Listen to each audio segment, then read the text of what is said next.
In the world of One Piece, the Kitetsu blades are a set of three cursed swords said to bring upon misfortune and a terrible fate onto its wielder. For some reason, these words stuck with me, and the more I look into them, the more it fascinates me. It's one of those little details in One Piece that I just fucking love. So, let's get into it.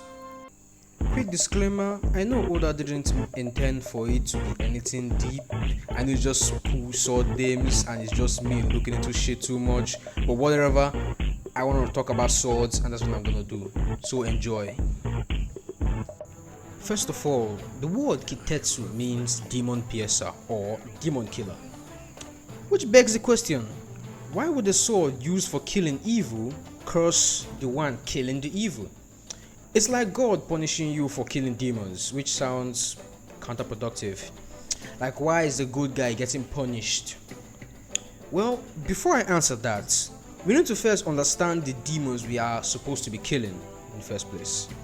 At first glance, the world of One Piece is filled with a bunch of vile and disgusting people who deserve death. Like, those guys do not need to live. But what I've always loved about One Piece is how morally grey it is. There are no clear rights or wrongs, just a bunch of humans trying to exist. The key word here is humans. Because even the most vile people you can imagine, like Doflamingo, Kaido, the Celestial Dragons, Big Mom, they are all just a product of their environments. Because I can bet that if those people grew up in different circumstances, their lives would turn out very differently. The point I'm trying to make is that there are no demons to vanquish, there are no demons or devils to kill, just humans. Just a bunch of flawed humans who need to die. So in the end, you are not exterminating any evil, you're only killing the people you don't like. And if you are so willing to take the life of another human being, regardless, that person has beliefs, dreams, goals, friends, families, do you deserve your own life? That is why the Kitetsus will curse you and take you out in the most gruesome way imaginable.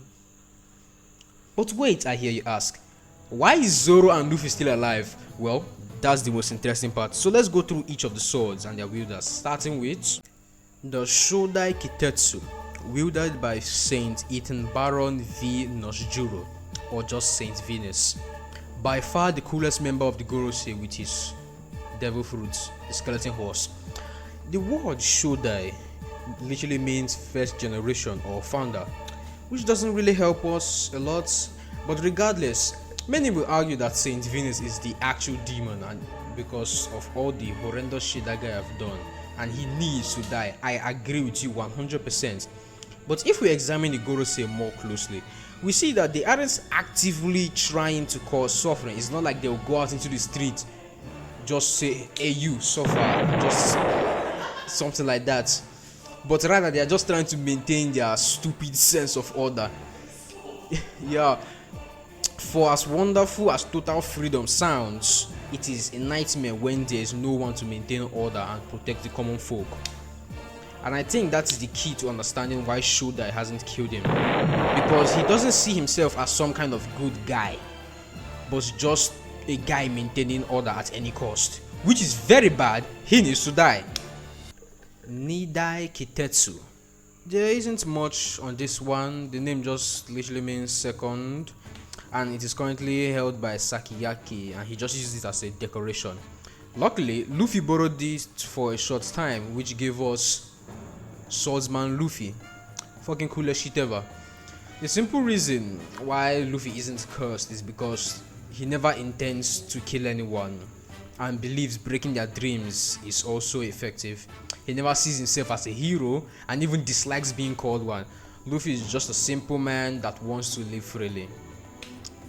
Well, that's all I got to say for this one. Yeah, now time for the main boy. Sandai Kitetsu, wielded by our favorite mosshead, Roronoa Zoro. We all know the scene where Zoro tests his luck against the cursed sword. As cool as the scene is, I don't think Zoro technically won. I don't think he technically won that. Rather, Zoro just reinforced the burden that comes with being the strongest swordsman. Being the greatest swordsman means being the most deadly, being the most feared, the most skilled with the blade. Although One Piece isn't a bloody or gory show, the path that Zoro walks is one bathed in blood.